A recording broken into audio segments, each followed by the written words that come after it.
하나님 말씀 보겠습니다. 하나님 말씀은 시편 61편입니다.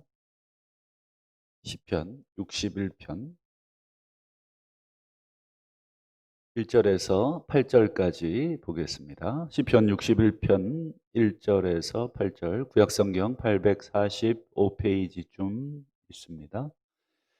하나님이여, 나의 부르짖음을 들으시며 내 기도에 유의하소서. 내 마음이 약할 때에 땅끝에서부터 주께 부르짖으오리니 나보다 높은 바위에 나를 인도하소서.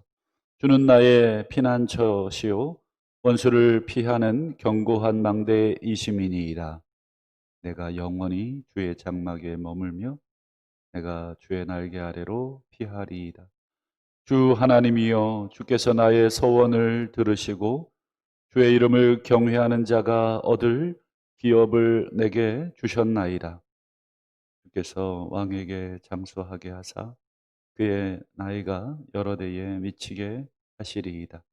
그가 영원히 하나님 앞에서 거주하리니 인자와 진리를 예비하사 그를 보호하소서. 그리하시면 내가 주의 이름을 영원히 찬양하며 매일 나의 소원을 이행하리이다. 아멘. 오늘도 존전에 올라오신 우리 성도님들을 우리 주의 이름으로 축복합니다. 기도하는 모든 것마다 하나님께서 응답하시는 축복이 가득하시기를 소망합니다. 오늘은 시편 61편 전체를 좀 잠시 살피면서 땅끝에서 드리는 기도, 땅끝에서 드리는 기도라는 제목으로 잠시 은혜를 나누고 기도했으면 좋겠습니다. 여러분 한번 돌이켜보면 언제 마음이 약해지는가? 사람마다 마음이 약해질 때가 있죠. 또 언제 약해졌었는가? 여러 케이스들이 있을 텐데 어떤 분은 건강이 약해졌을 때 마음도 약해지더라. 또 어떤 분들은 물질에 어려움이 왔을 때 마음이 너무 힘들더라. 우리나라 근대사 같은 경우 참 많은 환란들이 있었잖아요. 전쟁의 환란도 있었지만 또 IMF의 환란도 있었고, 그때 참 많은 가장들이 이 정말 길거리로 나앉아 버렸죠. 그들의 절망, 저는 이제 또 서울역 근처에서 살았던 적이 있어서 많은 어, 어려움을 당하신 그 아버지들, 과거의 이야기를 이렇게 들어보면 중소기업을 운영하시던 사장님이셨더라고요. 그 절망이 어땠을까? 그래도 잠은 거리에서 자더라도 그래도 신앙이 있었던 사람이라 그래도 하나님 앞에 새벽마다 올라와 기도하던 분, 그런 분도 생각이 또 나고요. 참 등등 여러분 얼마나 많은 좌절과 실패들이 우리의 마음을 이렇게 낙심시키고 또 좌절시키는지 모르겠습니다. 또 어떤 분들은 사람과의 어떤 갈등이 오면 마음이 너무 힘들어하는 분도 있죠. 사람마다 조금씩 이 약해지는 포인트가 다른 것 같습니다. 어떤 분은 물질에 어려움이 와도 전혀 마음이 약해지지 않는 분이 계시고, 또 어떤 분은 건강이 약해져도 전혀 약해지지 않는 분이 계시고, 사람마다 약해지는 그게 조금씩은 다른 것 같습니다. 여러분들은 어느 때 마음이 약해지시고, 또 과거에 또 언제 내 마음이 이렇게 죽을 것 같은, 숨도 제대로 쉬어지지 않는 그런 상황을 경험했는가 한번 돌이켜 보시면 좋을 것 같습니다. 다윗도 오늘 그런 경험을 하게 되는데 2절을 보시면 내 마음이 약해질 때, 다윗과 같은 사람도 마음이 약해질 수 있나? 왜 약해지지 않겠습니까? 다윗이 얼마나 이 감성이 풍부한 사람인데요. 여러분 뭐 음악을 한다든지 어떤 이런 시를 짓는다든지 이런 사람들은 굉장히 감수성이 어떻습니까? 풍부합니다. 그래야 이런 다양한 표현도 나오고 그렇습니다. 다윗은 시인이기도 하고 또 얼마나 이 음악의 조예가 깊은 사람입니까? 다윗이 있을 때 여러분 이 찬양대나 또 이 악보나 이런 걸 엄청나게 만들었습니다. 다윗이 근데 내 마음이 약할 때 이렇게 표현을 하는데 이거를 시적으로 뭐라고 표현을 하고 있냐면 2절 중간에 보시면 땅끝이라고 표현을 하죠. 땅끝. 이게 정말 어, 이 물리적 거리를 표현하는 말일 수도 있겠지만 이것은 심리적인 고독, 외로움, 고난 이런 것들을 표현할 때 땅끝이라는 표현을 우리가 쓸 수 있습니다. 다윗이 마음이 약해지자 자기가 지금 어디에 처해 있다고 생각을 했냐면 땅끝에 혼자 내팽개쳐져 있다. 혼자 저 구석에 이렇게 심리적으로 내팽개쳐져 있어서 너무 힘들고 너무 외롭다. 왜 우리도 정말 마음이 약해지면 우리가 사람들이 많이 있어도 내 마음이 그들 한가운데로 못 가죠.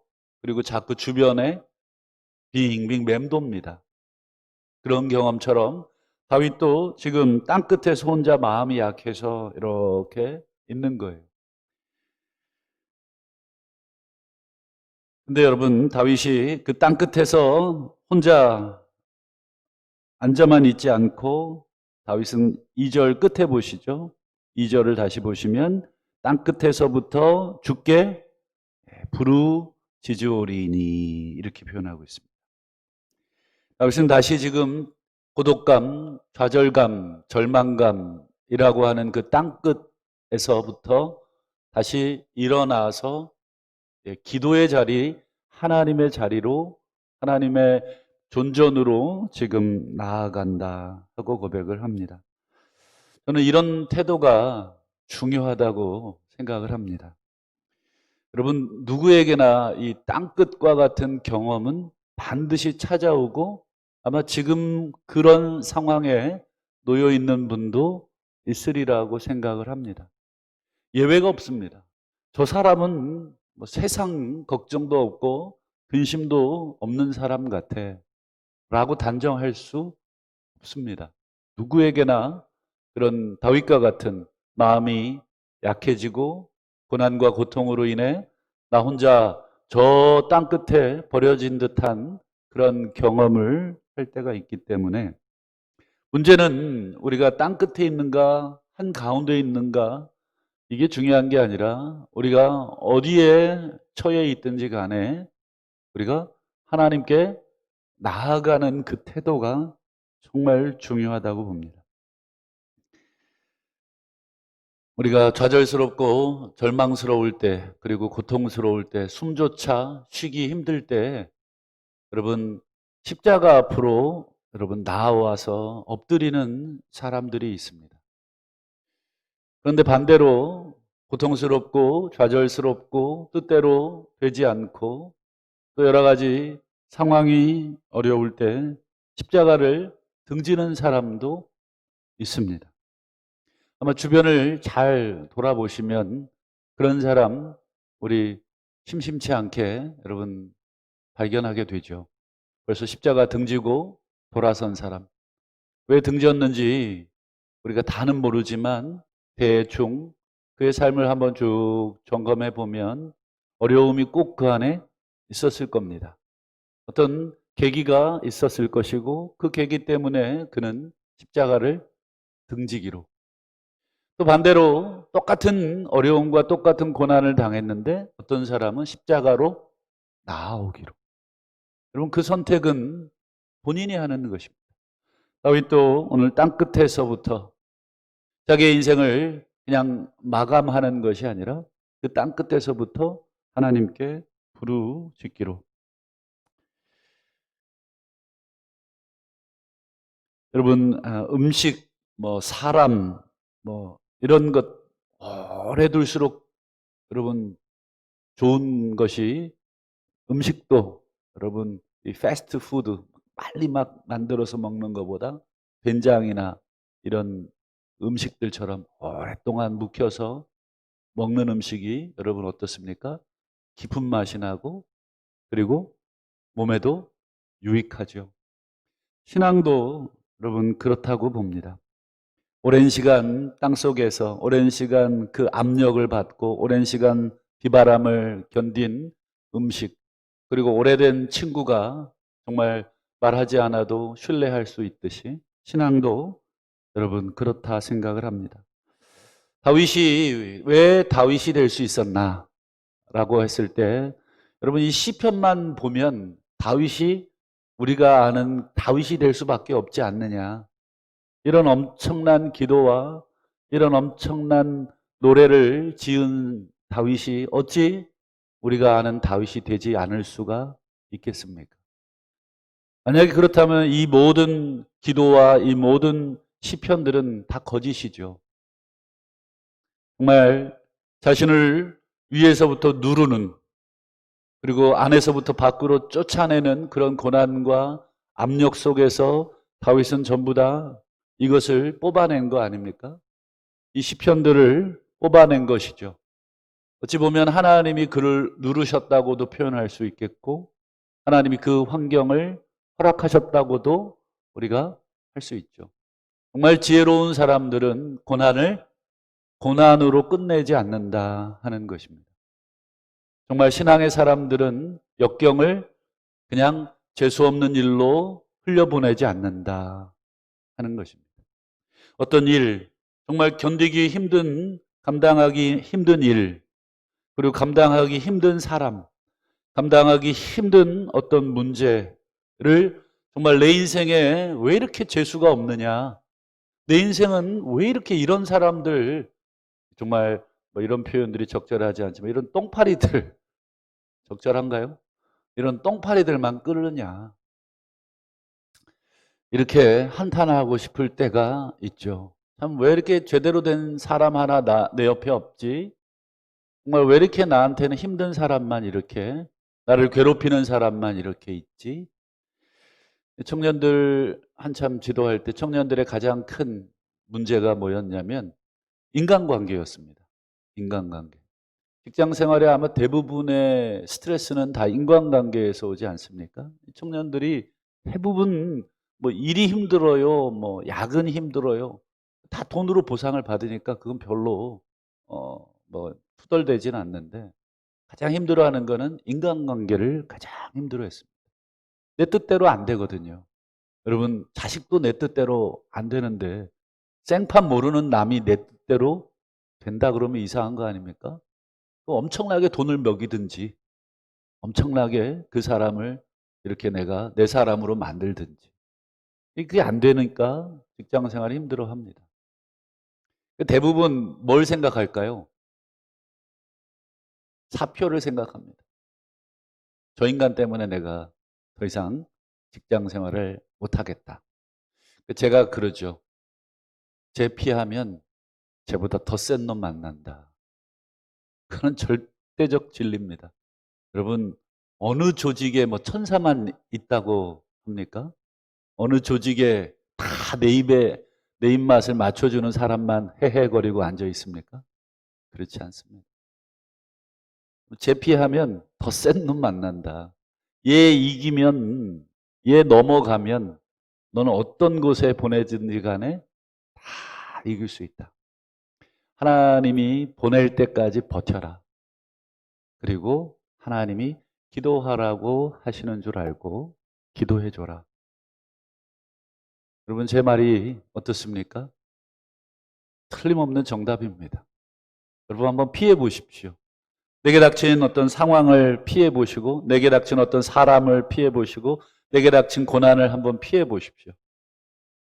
여러분 더 큰 거 거기서 기다리고 있을 겁니다. 다윗은 피하지 않고 하나님께 나아가는 것으로 늘 결정을 현명하게 지혜롭게 하는 것을 봅니다. 3절을 보시면 주는 나의 피난처, 원수를 피하는 견고한 망대. 다윗은 유일한 피난처를 사표로, 유일한 피난처를 도망치는 것으로, 인생을 끝내는 것으로, 극단적인 선택을 하는 것으로 달려가지 않고 주는 나의 피난처, 주님께 자기의 고난과 눈물, 땅끝에서의 그 외로움과 좌절을 가지고 피난처 되신 주님께, 견고한 망대 되신 그 주님께 달려가고 있는데, 재밌는 표현은 3절에 보시면 견고한 망대 앞에 원수라는 단어가 나옵니다. 다윗이 지금 어떤 상황입니까? 원수. 지금 다윗은 아마도 이게 누군지 구체적으로 제목에 나와 있지 않지만 이 원수가 누구였을까? 뭐 우리가 아는 사울 왕이었을까? 아니면 또 누군가 모르겠어요. 워낙 원수가 많았습니다. 워낙 다윗을 죽이려고 했던 사람들이 많이 있었습니다. 그러나 다윗은 분명하게 알고 있었습니다. 원수를 죽이는 그 힘이 다윗에게 있었지만 다윗은 원수를 죽이지 않고 원수를 피하여 견고한 망대이신 하나님께 나아가는 것으로 선택을 합니다. 4절에 보시면 내가 영원히 주의 장막에 머물며 내가 주의 날개 아래로 피하리이다. 두 가지를 표현하고 있죠. 장막과 날개. 장막은 여러분 광야에 여러분 하나님의 텐트, 하나님의 임재를 상징하는 곳이 장막입니다. 아직 성전이 지어지기 전이니까 주의 장막이 성소가 되겠죠. 하나님이 임재하시는 그 장막, 그리고 주의 날개는 하나님의 보호하심. 다윗은 두 가지를 지금 사모하고 있죠. 첫 번째는 하나님의 임재, 그리고 두 번째는 하나님의 보호. 여러분 땅끝에 있든 어디에 있든 여러분 하나님이 함께 하시면 거기가 세계의 중심이 되는 것입니다. 나 혼자 동떨어져 있다. 그러나 거기에 하나님이 계시면 거기가 중심이 되는 것입니다. 다윗은 그 사실을 너무 잘 알고 있었기에 내가 영원히 주의 장막, 주의 임재에 들어가고 싶고 주의 보호를 받고 싶습니다. 많은 사람들의 도움도 필요하겠지만 다윗은 가장 하나님의 도움을 요구하고 있습니다. 5절을 보시면 하나님이여 주께서 나의 소원을 들으시고, 아마도 다윗은 소원을 했던 것 같습니다. 여러분 유대인들은 특별히 어떤 어려운 일을 만날 때 소원을 많이 합니다. 뭐 우리가 작정기도 하는 것과 비슷하죠. 뭐 예를 들어서 어떤 중요한 일을 앞두고 뭐 일주일 작정기도 할 때, 또는 뭐 2주, 조금 더 센 문제라고 느껴지면 뭐 한 달, 우리가 작정기도해서 시간을 정하고 그래서 하나님 앞에 그 일을, 기도를 쉬지 않고 할 때가 있죠. 이스라엘 사람들도 그런 경험들이 많이 있었습니다. 어떤 여행을 앞둔다든지 힘든 어떤 사업을 한다든지 그러면 이 소원을 했습니다. 하나님이 이렇게 해주시면 내가 이렇게 하겠습니다. 형 에서를 피해서 외삼촌 라반의 집으로 도망가던 야곱이 여러분 베델에서 소원을 해줘. 다시 돌아오게 하면 이 돌이 여호와의 집이 되겠다. 이러면서 정말 자기가 지키지도 못할 다급한 마음에 소원하죠. 그런 것처럼 여러분 이 소원은 그 당시 사람들이 흔히 하던 것인데, 하나님이여 주께서 나의 소원을 들으시고 주의 이름을 경외하는 자가 얻을 기업을 내게 주셨나이다. 즉 소원을 듣고 주셨으니까 이미 하나님이 응답을 하셨다 하는 것입니다. 여기서 기업, 이게 도대체 뭐냐라고 했을 때 구체적으로 알 길은 없지만 여러분 성소라고 하는 표현과 더불어 우리가 생각해 볼 수 있는 것은, 여러분 이 주의 장막, 성소는 광야 생활하는 동안 이스라엘 백성들이 하나님을 만났던 곳이기 때문에 여러분 이스라엘 백성들이 광야를 통과하여 궁극적으로 하나님의 기업인 가나안 땅, 약속의 땅. 그래서 이 기업이 약속의 땅이었을 것이다. 이렇게 해석을 할 수 있겠습니다. 다시 다윗이 이스라엘 밖으로 도망 생활을 하다가 다시 하나님이 자기의 소원을 들으시고 다시 하나님이 계신 그 소원을 한 그 땅, 즉 이스라엘 땅, 하나님의 성소가 있는 땅 예루살렘으로 그 땅을 다시 자기에게 허락해 주셨다. 이렇게 기도하고 있다고 추정해 볼 수 있겠습니다. 마지막으로 다윗은 8절에 그리하시면 내가 주의 이름을 영원히 찬양하고 매일 나의 소원을 이행하리이다. 하나님이 자신을 땅끝에서부터 다시 불러주시고 다시 인도해 주신다면 자기가 영원토록 주님을 찬양하겠다. 이 예배의 용어를 사용하고 있습니다. 여러분, 다윗은 힘들 때나 또 어떤 일이 잘 풀릴 때나 늘 마음에 하나님을 향한 예배와 찬양, 기도가 늘 중심이었다 하는 것을 보게 되죠. 그리고 매일 자신이 하나님께 하겠다고 한 소원들이 있는 것 같습니다. 뭘 소원했는지 구체적으로 모르지만 다윗과 하나님 사이에 그 소원을 이행을 매일같이 하겠습니다. 말씀을 맺겠습니다. 살면서 여기가 끝이다. 여기가 땅끝이다. 더 이상 물러날 길도 도망갈 곳도 없다고 느낄 때가 있습니다. 사면 초가와 같은 그런 상황에서도 여러분 기도하는 자에게는 언제나 뚫려 있는 곳이 한 곳이 있죠. 그것은 바로 하늘입니다. 하나님은 자신을 의지하는 자에게 피난처가 되시는 것. 오늘 다윗은 그것을 너무 또 잘 알고 있었기에 다시 한번 하나님께 그 도움을 구하고 하나님께 피난하듯이 오늘 이 시편을 나누고 있는 저희들도 어떤 고난이 있는지 모르겠지만 하나님께 달려가시기를 다시 한번 축원합니다. 엉뚱한 곳에 가서 다리 긁지 마시고 정말 하나님께 가서 하나님께 기도하십시오.